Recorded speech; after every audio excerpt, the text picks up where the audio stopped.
You're watching ABC4 News, celebrating 75 years. The University of Utah agreeing to pay $5 million to the family of a student who was allegedly murdered. The school admitting that despite a history of domestic violence and reports of suicidal thoughts, they failed to protect Zi Fan Dong from her boyfriend, Hao Wu Wing. The former U of U student now in jail, accused of injecting Dong with a lethal dose of heroin last February. Because the school is a state entity and the settlement exceeds $1 million, lawmakers will be voting on it tomorrow. It already has approval from Governor Spencer Cox and is expected to be approved. And in international news now, today President Biden met with the leaders of Eastern European NATO countries, known as the B9, about how to respond after Russia announced it's suspending the last remaining nuclear arms treaty with the U.S. Washington correspondent Alexandra Limon joins us with those details. President Joe Biden called it a big mistake for Russia to suspend the last nuclear arms treaty with the U.S., but he reassured our European NATO allies that the U.S. will help defend them if it becomes necessary.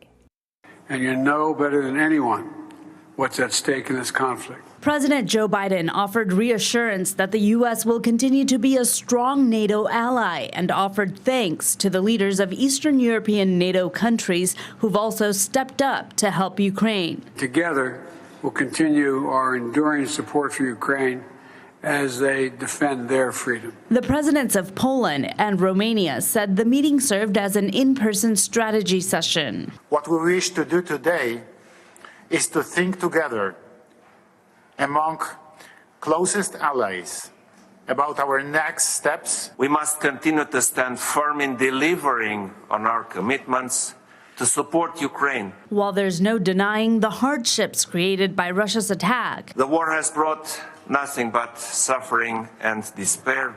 the NATO Secretary General said coming together to help Ukraine has made NATO stronger. We must break the cycle of Russian aggression.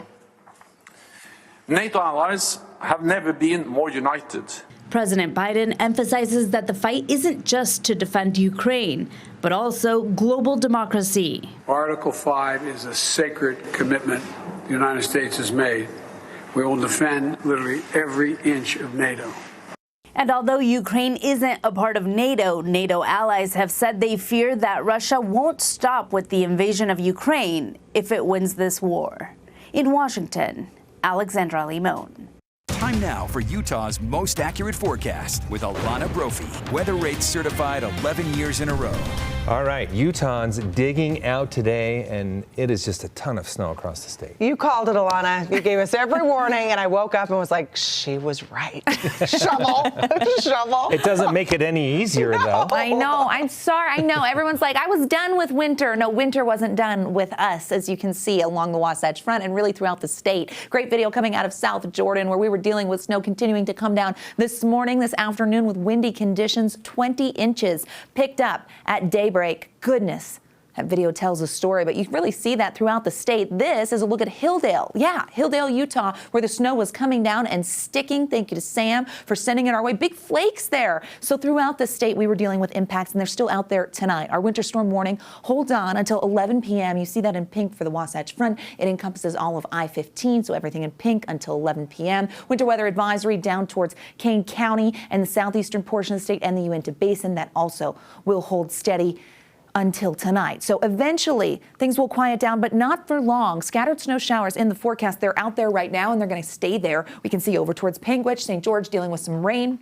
Higher elevations of Washington County, likely getting some snowflakes right over the state line, and then on the eastern side of the state towards Moab. But we've got a persistent band of snow that's impacting us. Some lake enhancement here, some upslope as the snow really sets up. The sweeping radar shows you that goes all the way down to Spanish Fork Canyon from Brigham City. That light snowfall, I was just standing in it at the top of the hour, and we know that that will accumulate because we've got cold air in place. Temperatures only in the 20s and right around freezing. Our mountains getting hefty snow totals, 28 inches at Solitude. Look at more than 2 feet. Deer Valley, Brighton, Park City really close to that. Alta getting 22, Snow Basin at 18. So our mountains also getting heavy snow, but our valleys really keeping us on our toes. The evening commute, slushy. Now we do know that this morning it was snow-covered roads. The side roads are still snow-covered, but our major thoroughfares starting to be cleared and treated, but there's still slushy and slick conditions with ices out there. The cottonwoods snow covered, and that will continue as mountain snow doesn't want to shut off until we get into early Thursday morning.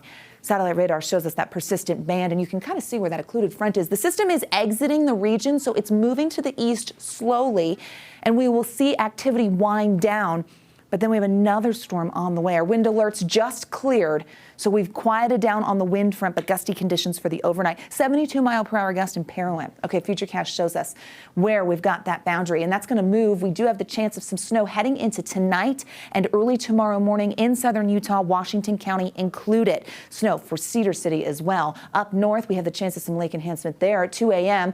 For the mountains, it's going to stay turned on. We could see some light snow showers, but with cold air in place, that means we could get icy. Scattered snow showers, that's what you see for the state as we roll into Thursday afternoon. It's associated with that low pressure system that's digging a little further south, Northern California coast. It's coming from the Seattle area. It will keep us churning. We've got plenty of moisture in place, so very unsettled for our Thursday. And then late Thursday into Friday, our next storm rolls in. Now, this storm's going to favor southern Utah. You can kind of see how it moves from south to north as the showers will heading into tomorrow. So by 6 p.m., we still have activity in southern Utah and over towards Castle Country.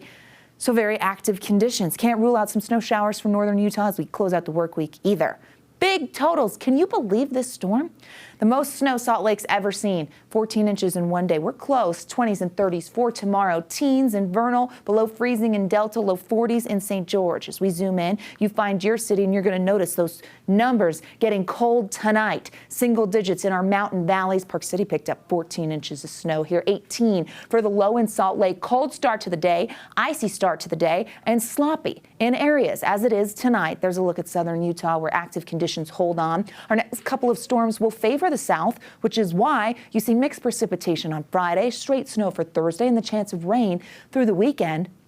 The Wasatch Front will get breaks in the action here. Snow showers, though, for tomorrow. Can't rule it out for different parts of the Wasatch Front. Also for Friday, quiet for Saturday, and then increasing clouds Sunday with additional storms and more precipitation waiting in the wings for next week, and that's snow potential there too. Temperatures running below average, so we're not finished just yet. Old Man Winter's like, hey, Utah, I really like spending time with you. We'll take the moisture. Glenn, Emily, over to you.